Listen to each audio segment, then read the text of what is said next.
Hi everyone! Welcome to Jill in Camp. So ngayon, paalis ako ng bahay at maglalakad lang ako. Nandun si Chris at si Celestia na iwan kasi hindi pa siya natutulog. Kanina meron siyang interview at si Celestia, syempre, kasama niya. And yung 4 kids ay nasa school today.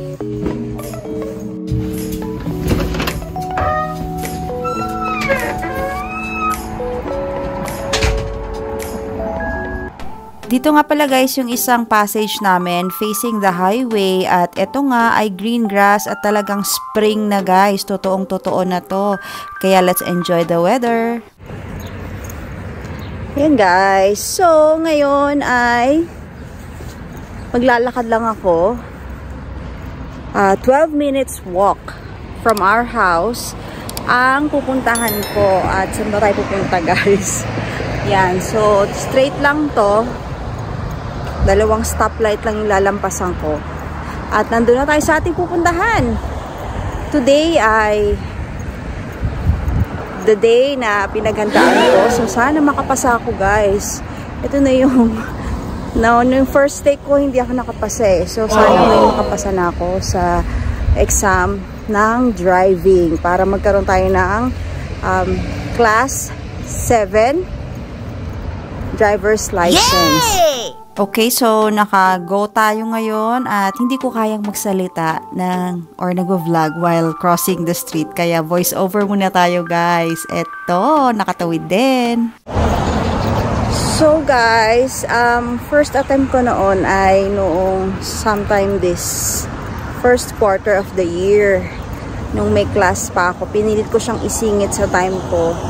Pero sa questions kasi, dapat 6 ay dapat ang maximum mistake hanggang 5 lang. Pag 6, so fail na. Yun nga, yung last question ay na-fail ko. Oh, no!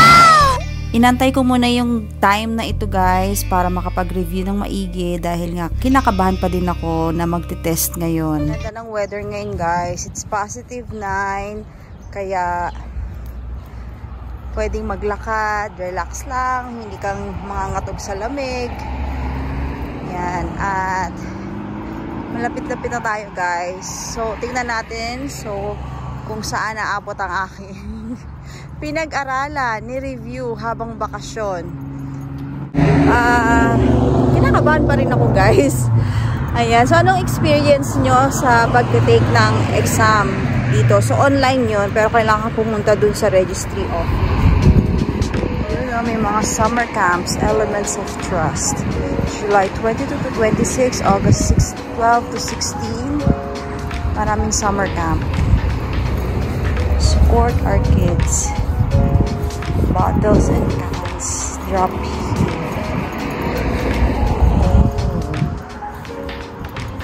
Sunlight.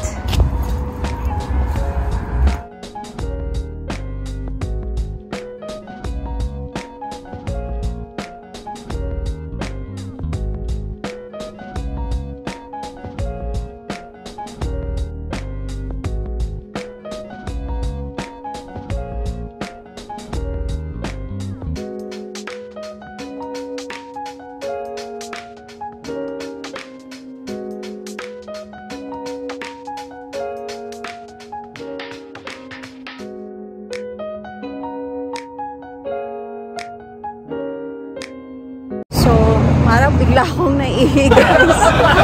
Yan, so marami na mga inom na water siguro kaya ganun. Kaya parang bigla akong naihi. Pero anyway guys, wish me luck sa aking exam na ito. Kailangan ko talagang magkaroon ng license para makapag-proceed tayo sa ating life. No? Syempre kailangan din yan dito. Necessity yan. Especially may mga kids, madami. Tapos yung husband ko baka hopefully, yan, dapat magkaroon na siya ng work. So, kahit magkaroon tayo ng mga adjustments sa time natin, at least, ay, yun, pwede kong i-drive yung mga kids kung wala siya, ganyan. O kaya kung meron akong other activities, then, especially kung maging dalawa yung job ko or kung ano man. So, dito talaga napaka-necessity para mas maging productive ka. Kailangan mo talagang mag-drive. At mag-open up din yung mga ibang opportunities kung tayo ay nagda-drive. Just like what we have discussed, no, tungkol dun sa na-mention ng husband ko in our previous vlogs. So, ito yun. Kaya kung di nyo para papanood guys, panoorin nyo guys. At nga pala guys, kung hindi pa kayo nakasubscribe sa channel namin, please consider subscribing. Please like and share this video. At kung meron kayong mga comments or suggestions, please leave it down below. Yan, para makita natin.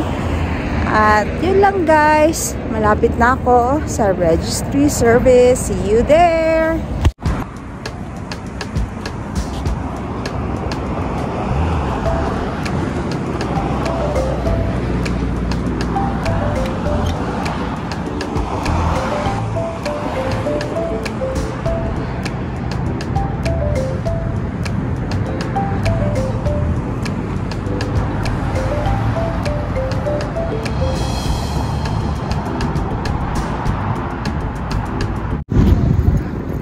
Na tayo guys.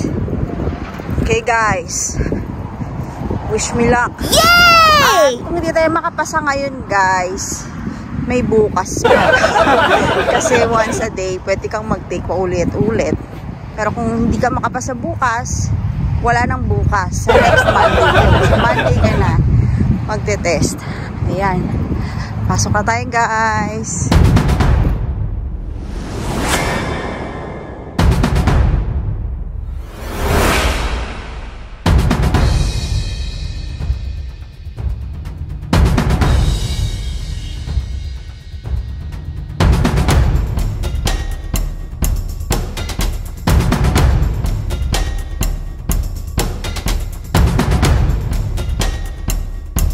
A few moments later. Hi guys! Pauwi na tayo. Ayan. So, babalik na lang ako dyan after ko na-receive yung aking driver's license. Yay! Congratulations to me guys.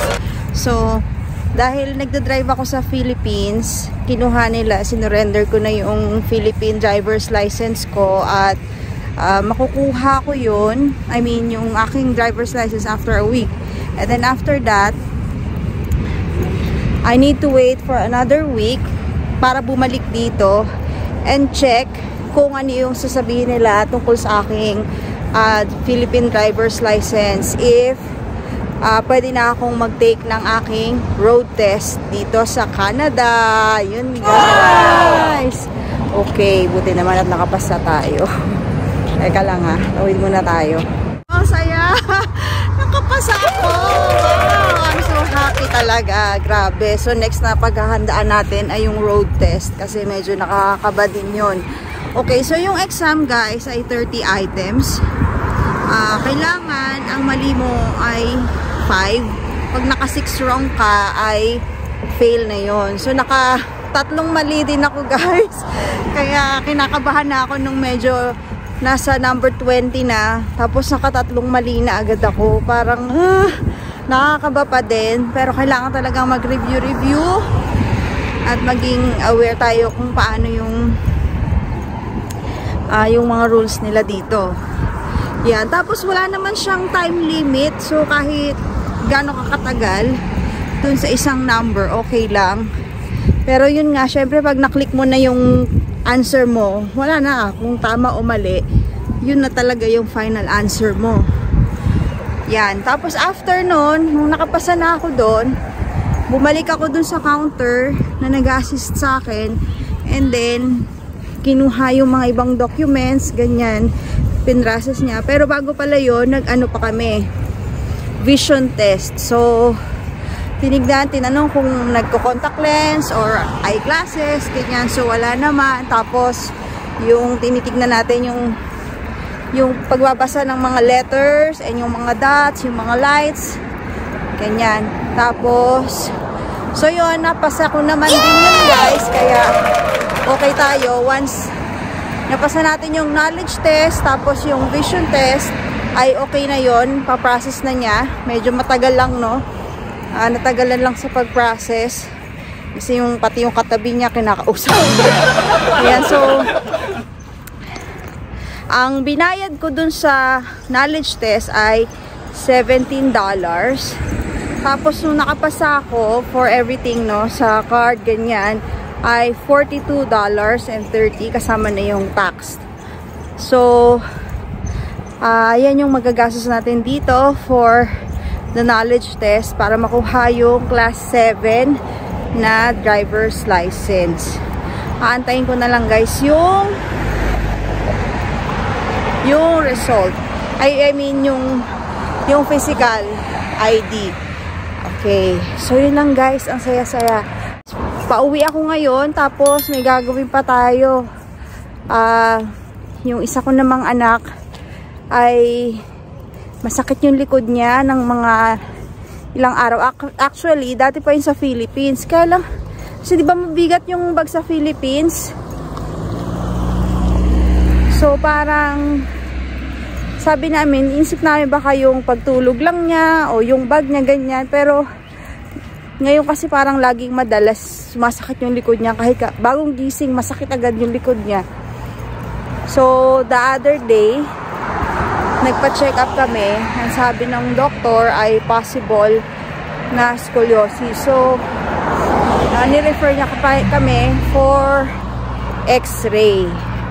Kaya ngayon punta kami sa clinic para mag-x-ray. So, doon naman yung sa kabilang side nito from our house.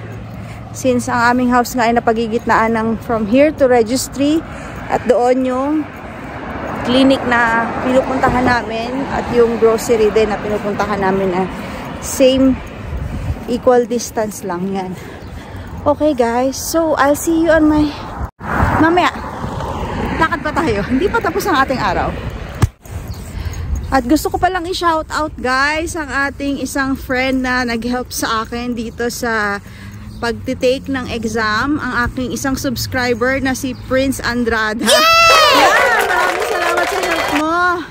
Binigyan niya ako ng mga reference para sa exam na ito na nakatulong din sa akin. So, review tayo guys. Tingin din tayo sa mga YouTube, yung mga Alberta driver's license exam. Yan, kasi multiple choice yun eh. Yeah, so aralin natin. Ayun, so maraming salamat sa iyo Prince Andrada at yung kanyang services guys, if you want to avail, meron siyang Pinoy Cash Loan at Auto Loan. Just send him a message dito sa link na ito. Yun lang guys. A few moments later. Ayan, so umuwi lang ako, pahinga ng 5 minutes. Meron akong sinundong bata. Eto, ayan. Say hi! Say hi! Hi!